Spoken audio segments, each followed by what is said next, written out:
Okay, hi everyone.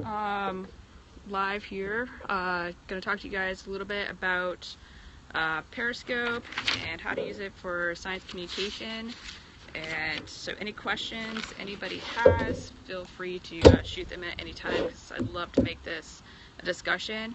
I've limited it to people who are just following me, so if you aren't following me and you want to make a comment, make sure, or if you aren't following me and you want to make a comment, make sure you go back and follow me and then log back in, because otherwise you won't be able to make a comment.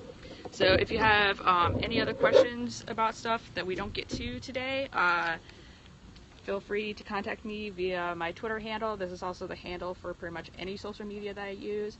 And then also go to wildlifebiogal.com to be able to watch this later. Hey everyone.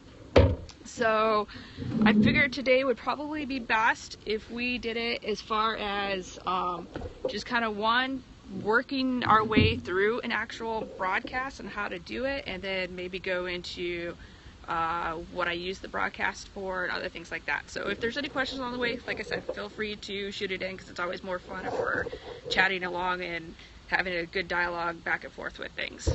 So I set up a test Periscope account, so that way we can kind of go through and figure out how to actually get into the program, because some of you maybe have never used it before. You're just seeing the link on Twitter, clicking on it and watching that way.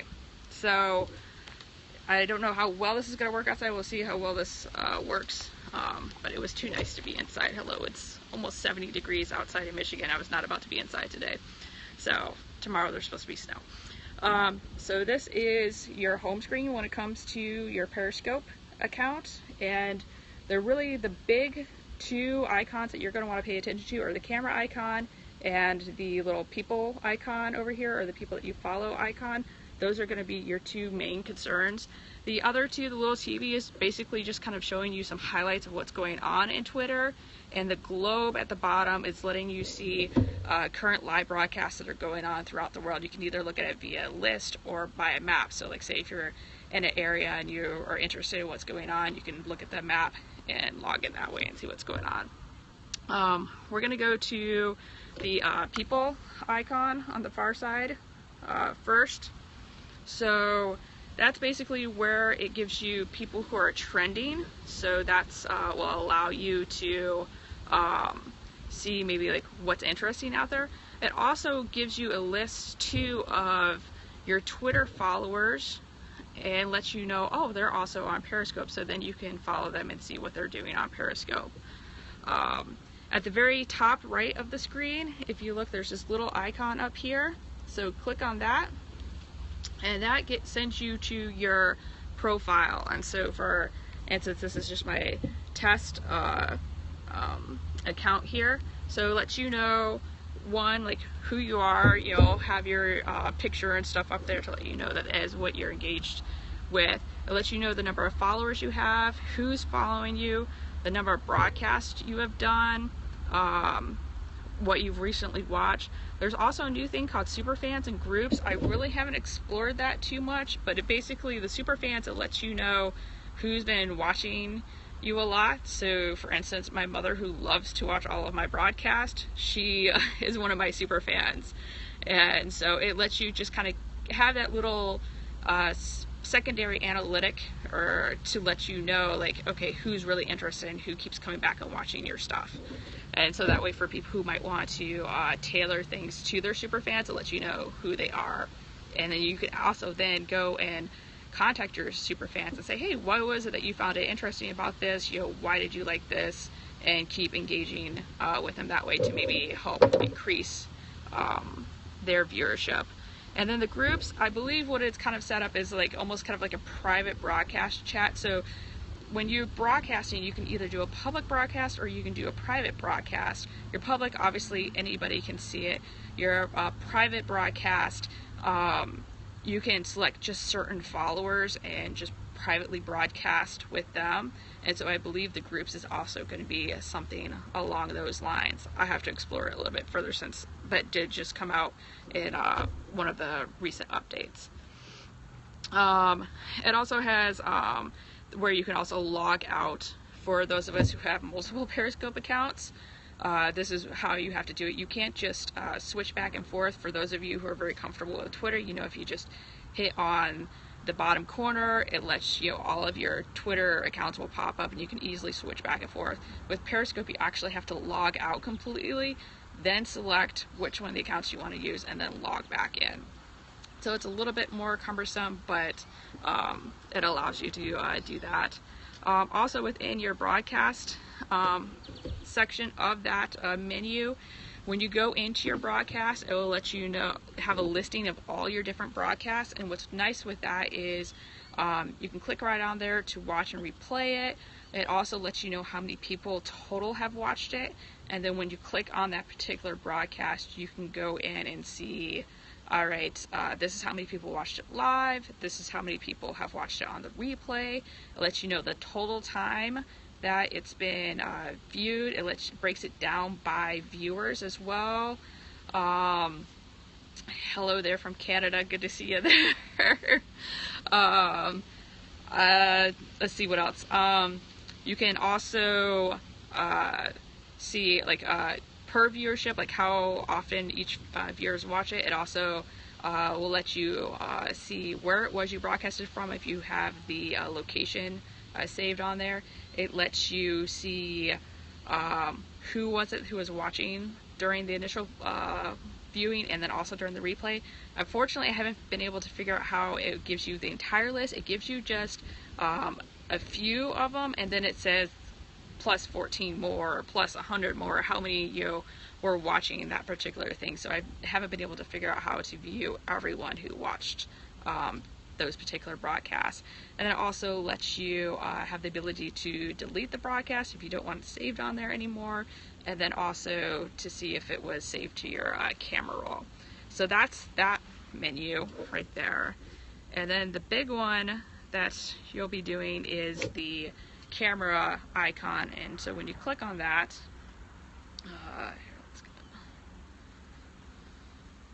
so you come to this screen right here, which is kind of difficult to see with the light, but you have the options to either at the very top left, you can go click on the public thing, and it lets you continue to do a public broadcast, or you can switch to where you're going to your group or a private broadcast, and so you can select who it is you want to do, which is great if you're wanting to test things out. So a lot of times when I'm testing different broadcasts and things, I will do it just privately with someone else. The new mics that I got a while back, I did that via private broadcast, tested those out with somebody that I knew, and so that way I could make sure everything was working before I went and did something on my public viewing. Right below that on the, so if you select public, you'll see there's a little icon or a cursor that's blinking. It says, what are you seeing now? And this is where you can put in what is you're doing. So I think for this one I put Scicomm via Periscope 101. That is where you basically are giving the title to your broadcast. I highly suggest you give a title to your broadcast. If you have guests in your broadcast that are also on Twitter, make sure you include their Twitter handle in that title. When you're typing it into Periscope, unfortunately, just how it does it in Twitter, when you start to type in someone's Twitter handle, it will start trying to populate that for you. Periscope doesn't do it. So what I do is I usually will type out my Twitter or my Periscope title in Twitter first, and then I'll copy and paste it and put it into Periscope. I find it's easier that way, so that way I make sure I don't accidentally mess up someone's Twitter handle. And then also know too that Twitter, when it's making that or when Periscope is making that announcement on Twitter and it's displaying that Periscope title, it automatically at the very beginning of it says live on Periscope, or excuse me, live on #Periscope, and then colon, and then whatever your title is after that. So within your title, you don't have to say, hey, I'm live on Periscope, because it already says that. So you only need to say I'm live on, or it will say live on Periscope from, say for instance, NAOC 2016 and whatever else after that you want to put. So just remember that that's always going to be on there when you're doing it. The other icons on Periscope, when you're getting ready to go live, you have a location icon. This allows people to see where you're broadcasting from.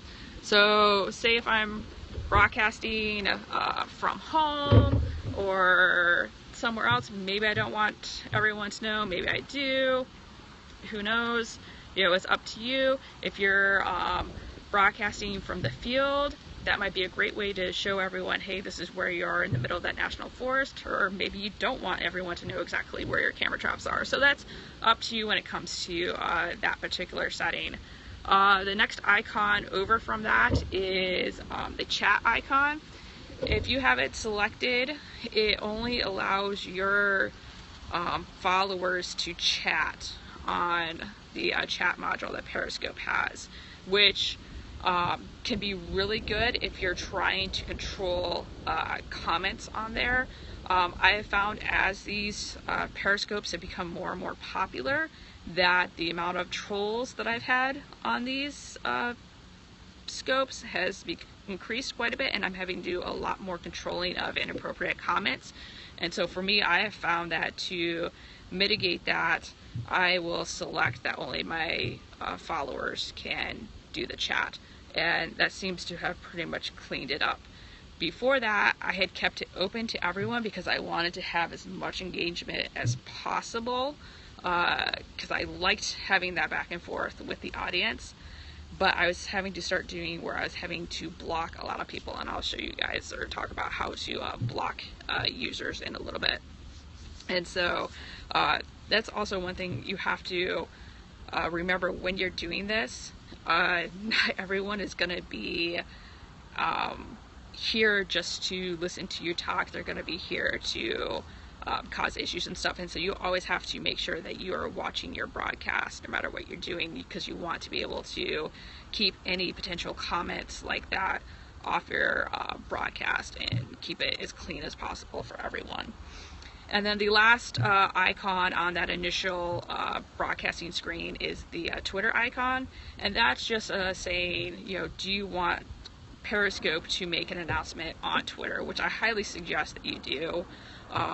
It's an easy way for people to share your broadcast because not everyone uses Periscope, and so that way this is a good way for people to get logged into that broadcast, since there's a lot more people on Twitter than what there are on Periscope.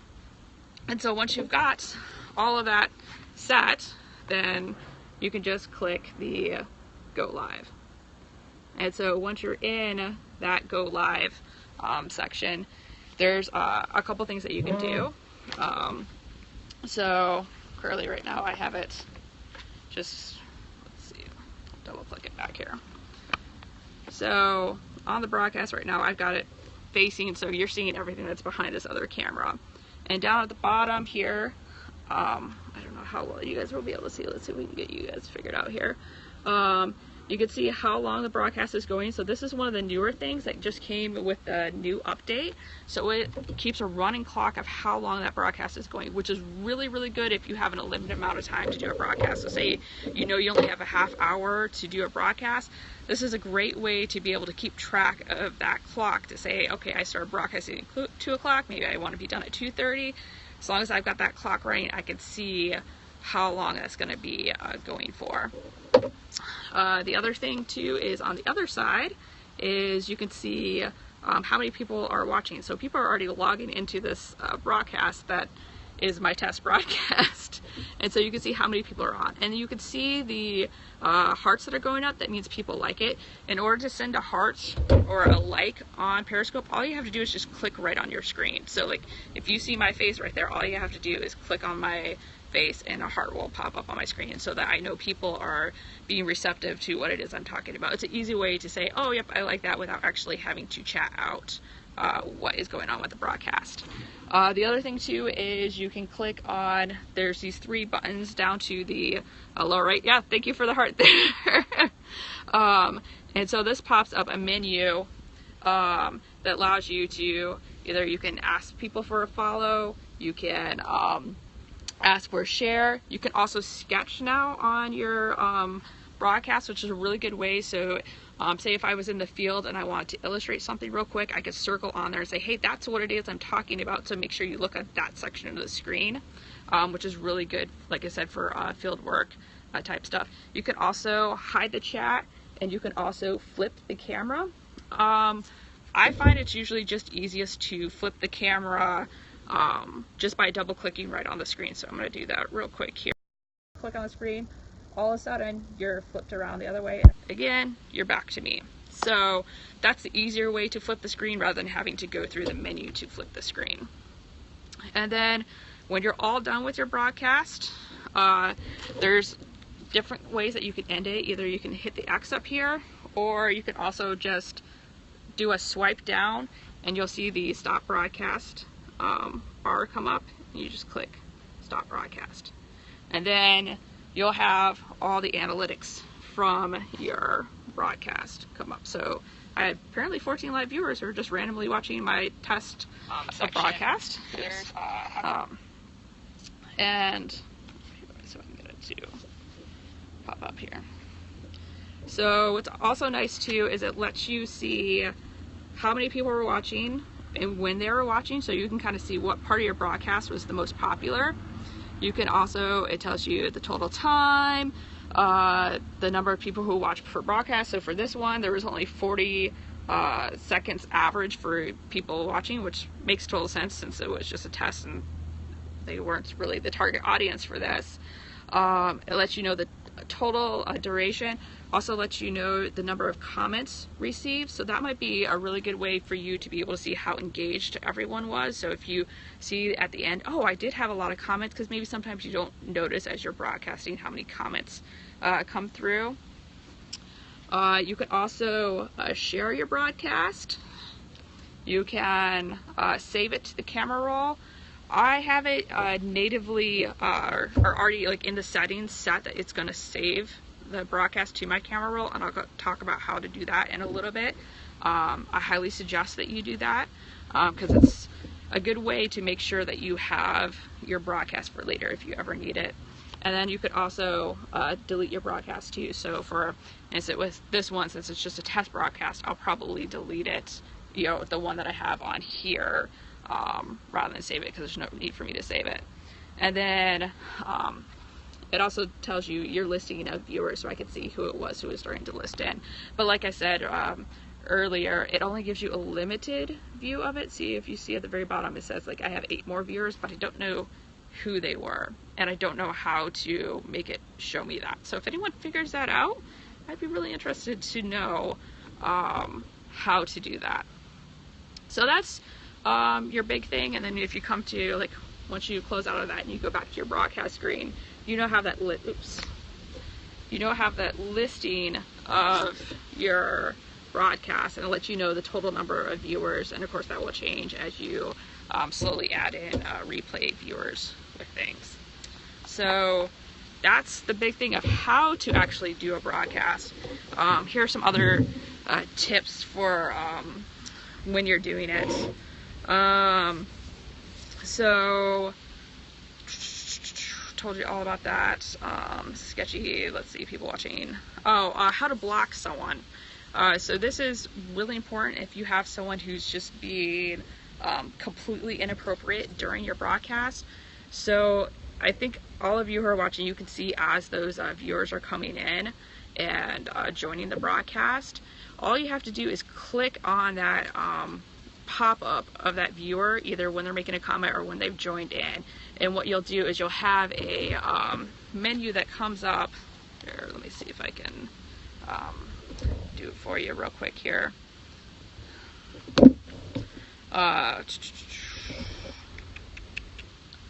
Start another broadcast here real quick for you. As soon as it initializes the video screen. So go live, and then pull up. I've got about 4 different devices running here, so I can make sure I get everything going for you here.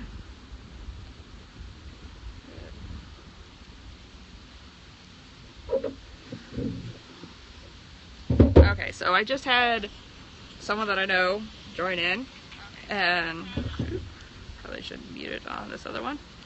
And so I'm going to have them send in a comment.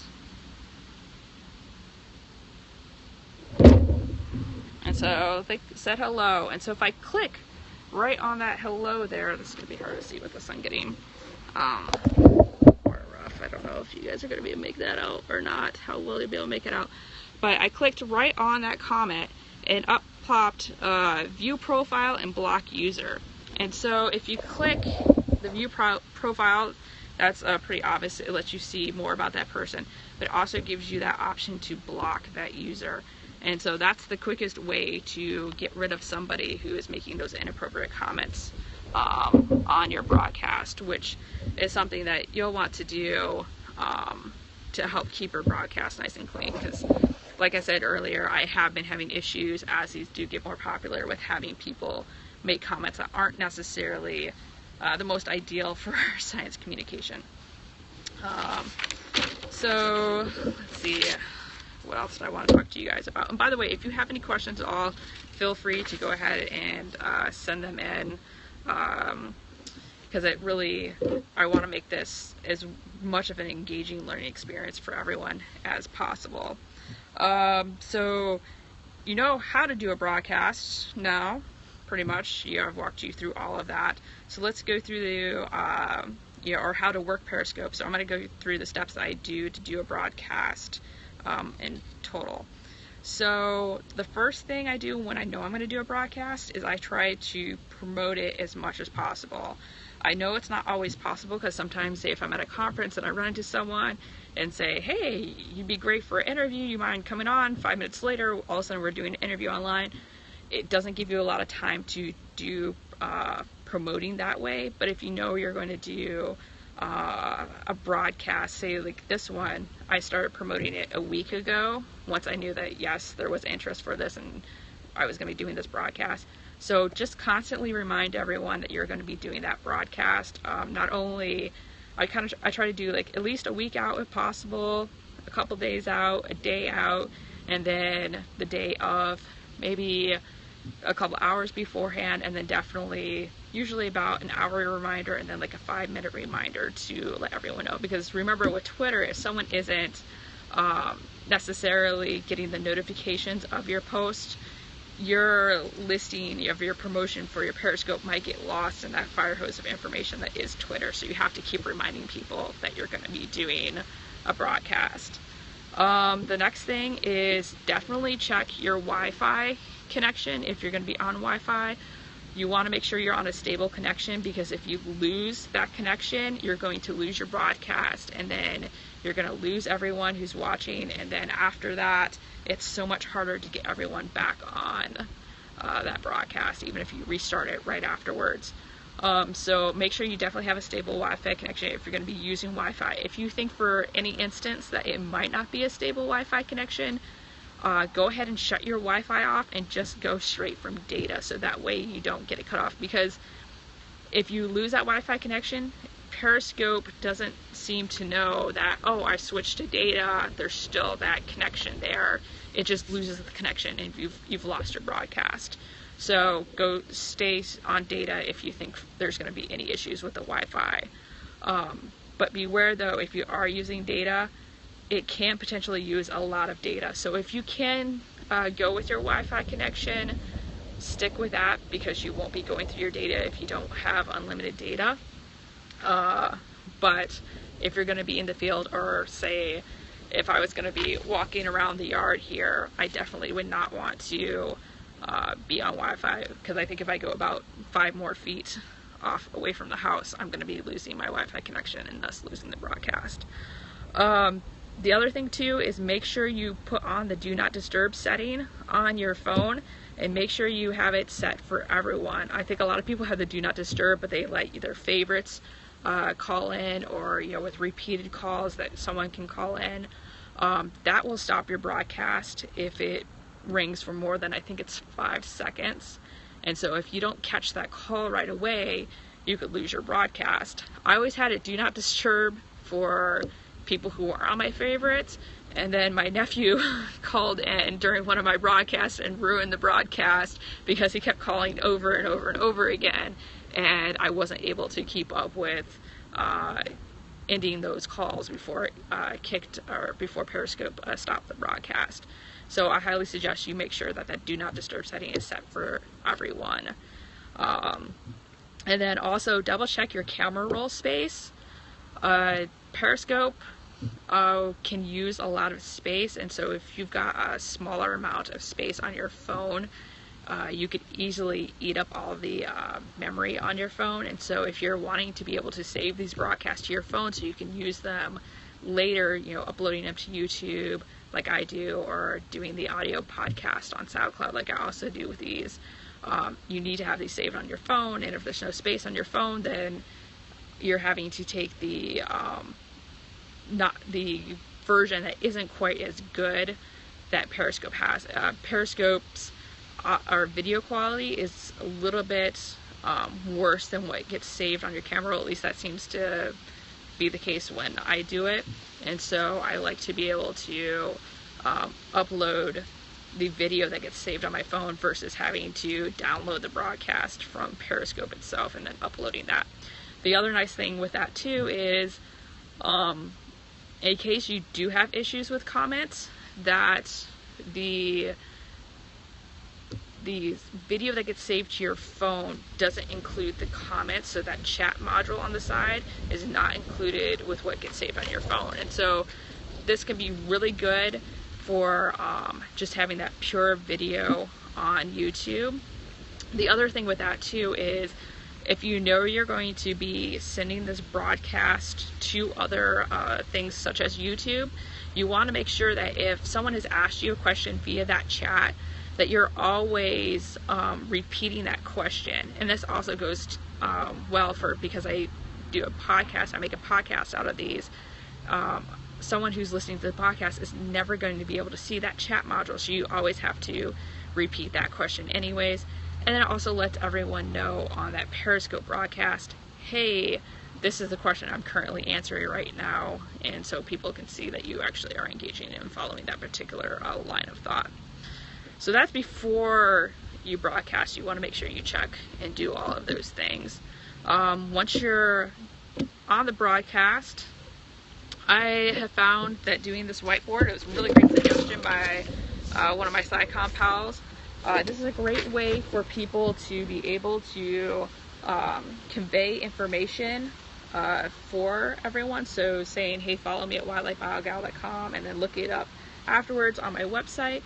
You can take a screenshot while you're on the Periscope broadcast, and so that way people can quickly get this information, have it saved for later, rather than having to try to scramble to write it down during the broadcast, or having to rewatch the broadcast to get that particular set of information. And so that way, that's a real easy way. And the other thing too is, then you've got a way to illustrate out stuff if you're trying to explain something a little bit more complicated. Like, say if I wanted to map out to you where all my survey and sampling sites were for my mutant swan research, I could quickly draw a map of Michigan and show you on there, hey, this is where my locations are. So that way you're better able to grasp me saying that they're on the shoreline of Lake Michigan. Maybe not everyone knows where Lake Michigan is, but if I draw the map and show you where those locations are, people are better able to see what it is. The other thing too is, once you get more into this, I suggest you get some mics for it. I don't know how well you guys can see, but I do have a little lavalier mic right here. This helps cut out wind noise. Even if you're inside, this helps mitigate any sort of echoing that you can have on these broadcasts. So it just makes the sound quality that much better. I also have an extension for the mics. The nice thing with that is, because even though you're usually fairly close to your camera, once you start adding people on, so if I'm interviewing one or two other people, I then have to sit away from the camera. Most of these mics don't have a long enough cord to be able to reach from the camera to the people without causing the camera to topple over, which was a fun interview that I had with a professor and her PhD student one time. The camera kept toppling over because I didn't have that extension, that mic extension. So highly suggest you do that. And then you can also get a little branch device. Here, I'll pull it out real quick. So something like this to be able to plug in multiple mics, so that way you can get everyone mic'd up. I also do have a little tiny boom mic that I use. Pull it out real quick. So a little tiny boom mic, so that way when I can't mic people up, say if I'm broadcasting someone's presentation, it allows me to get a little bit better audio than what I would maybe just with the audio on my cell phone here. Another thing is using a tripod. So I have one of those little tabletop, octopus style tripods that I'm using right now. Here, I'll see you guys. So this little guy right here. So I like to use that one when I know I'm going to be stationary, or I'm going to be able to sit right in front of the camera.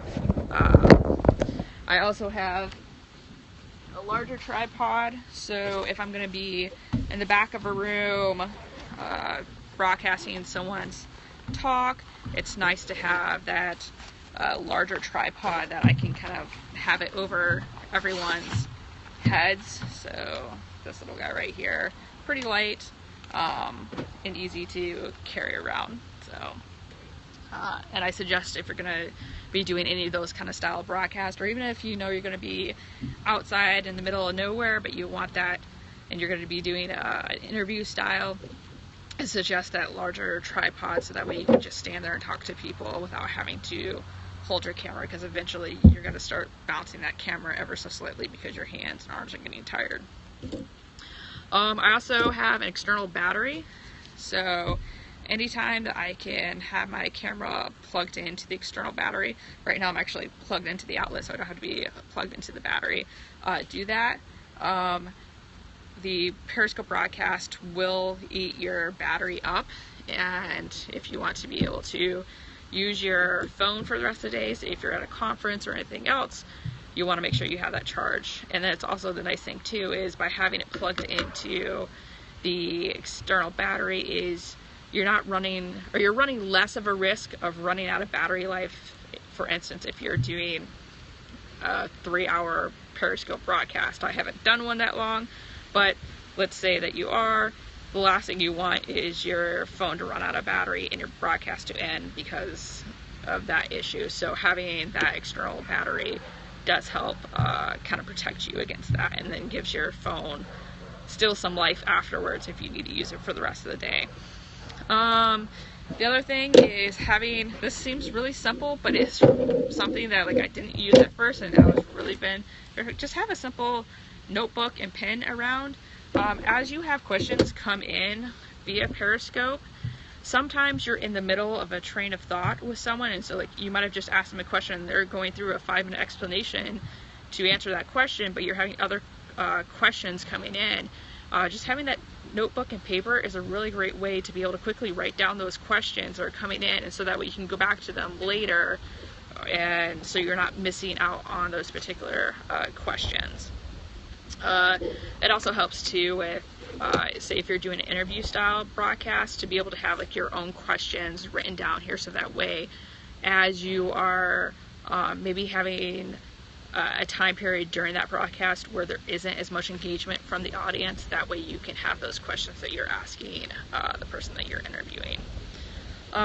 Something else too is if you are doing an interview style broadcast, make sure you let the people who you also have on the broadcast with you know that not only are you interviewing them, but you're also having to run the camera and run the chat, and so you're having to do multiple things.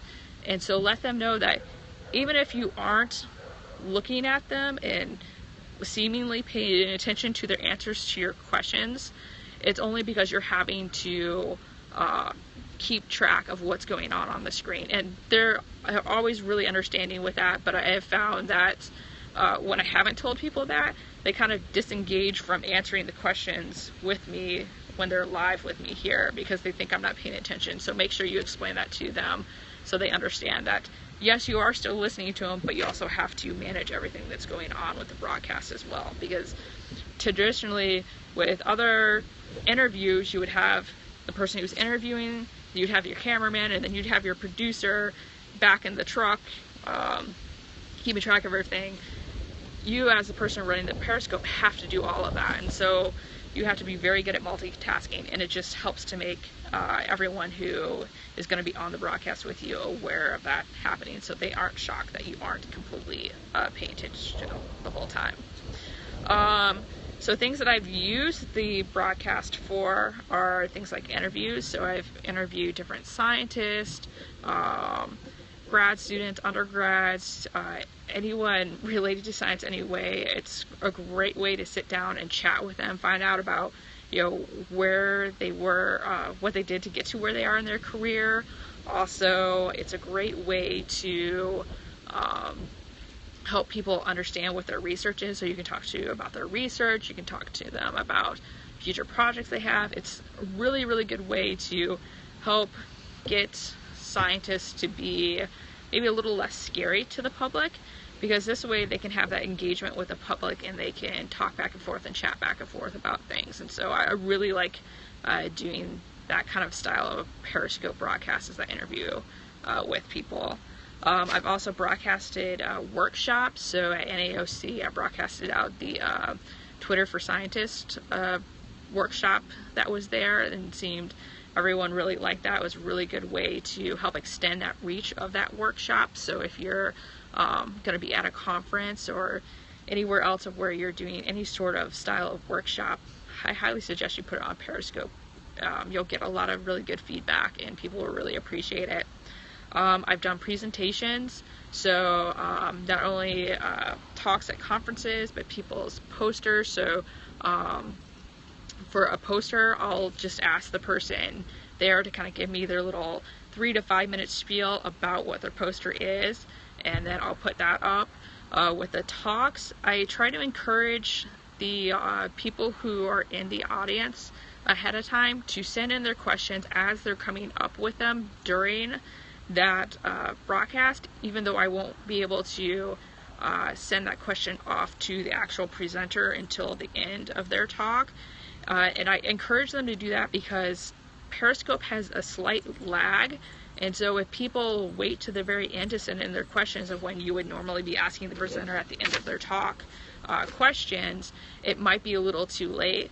And so that's where it's good, once again, to have that notebook and paper so you can write those questions as they come through, and then ask that presenter at the end those particular questions that came through. And then I also like using it for field work. So I've only done a couple of those. I'm hoping to really branch out in that in the future. And so you can easily take your phone out to a river, out in the middle of the woods, and as long as you have some sort of signal out there, you can broadcast. And it's really great. People, that probably was the one that I did in the Maumee River is probably the most popular broadcast I've done, just because it was so engaging to actually be outside, be in the river, to be able to see those scientists simulating some of their field work for the viewers. And the questions that we had coming in from the public was absolutely amazing. As something as simple as someone asking, is the water safe to touch?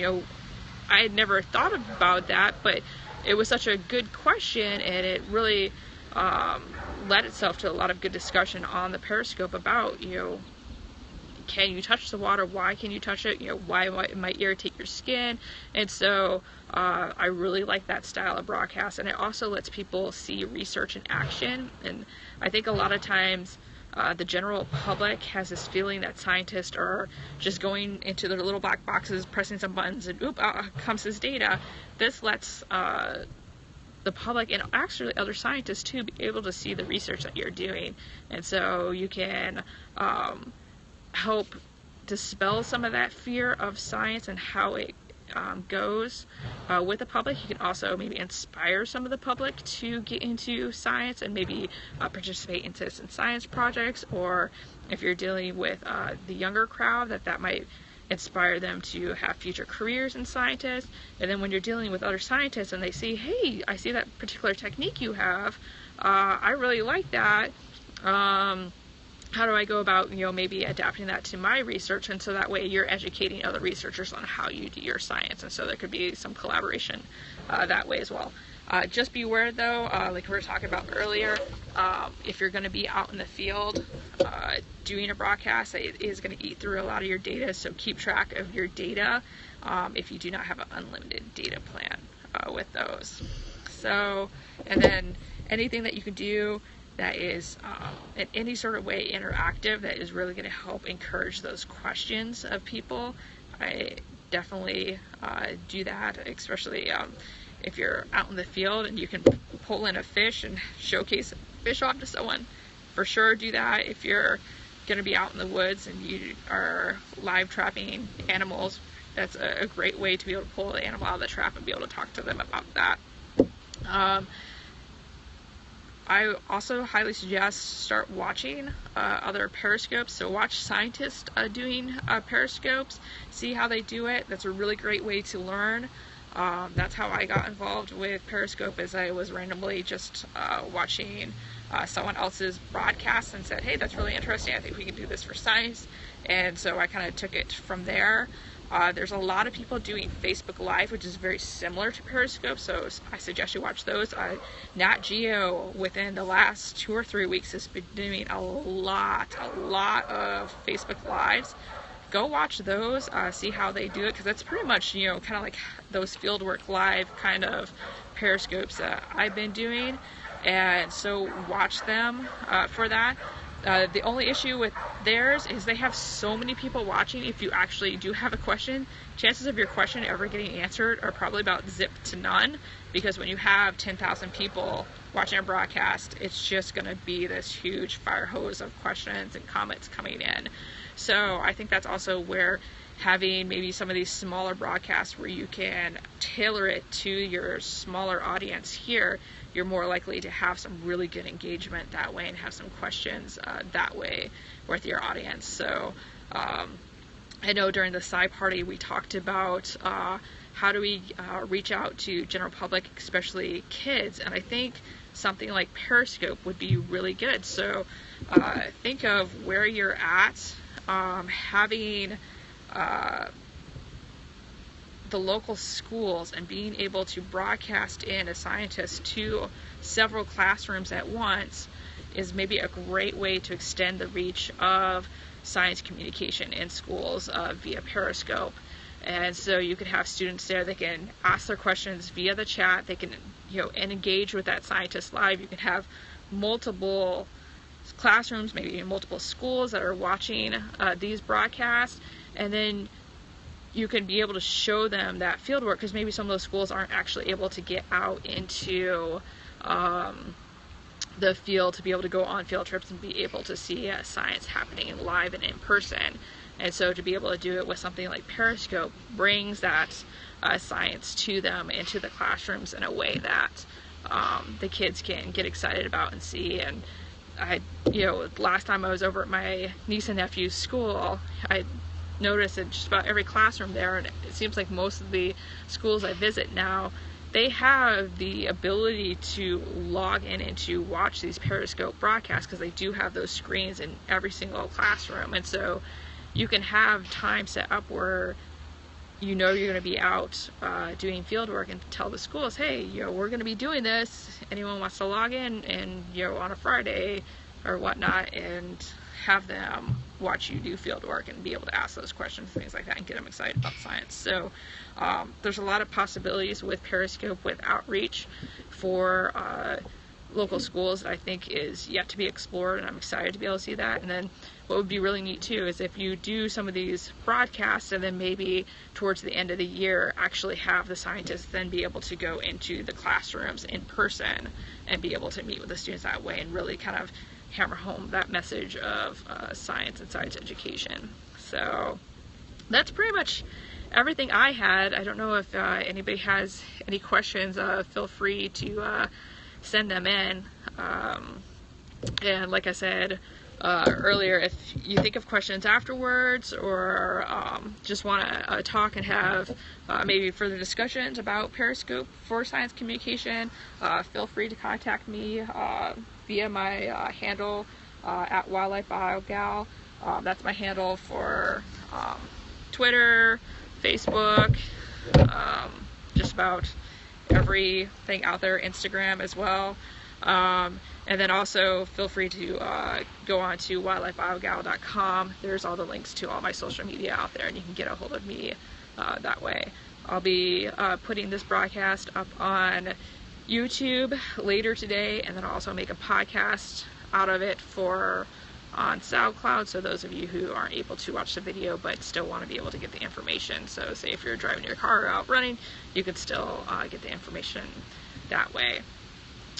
Since I don't see any questions coming in, I will go ahead and end this, but I will encourage all of you to try your own Periscope broadcast and see where it is it's going to take you. I think that you'd be really surprised with where it can lead you. The opportunities that I have because I started doing Periscope broadcasts. I think I'm getting near my 60th broadcast that I've done since the beginning of this year, and the places I've gotten to go, the people I've gotten to meet, the interactions I've been able to have because of Periscope are just way beyond anything I could have ever imagined when I started doing my Periscope broadcast earlier in the year. So go ahead and play around with it, see what it is, where it will take you. I'm really interested to see the videos and broadcasts that you guys have. I'd love to be able to watch your broadcast in the future. So go out there, take your phone out there, showcase your lab work, your field work. If you're going to be doing a presentation, broadcast those. See if your university will let you do a broadcast of the seminars that are coming in. We broadcasted my seminar when I was in New York earlier this week, and I had over 100 people watching that broadcast. So if the interest is out there, people want to watch these. People want to get engaged with scientists, or with science and scientists. So just go explore, have fun, and just hit that broadcast live button and see where it takes you. So until the next broadcast, I hope you guys have a great day, and if you're anywhere around Michigan, make sure you guys get outside and enjoy this really nice weather, because it's not going to last long. So I'm going to go out and explore in the woods and see if I can find another crayfish. So I hope you guys are going out and having fun too. Bye.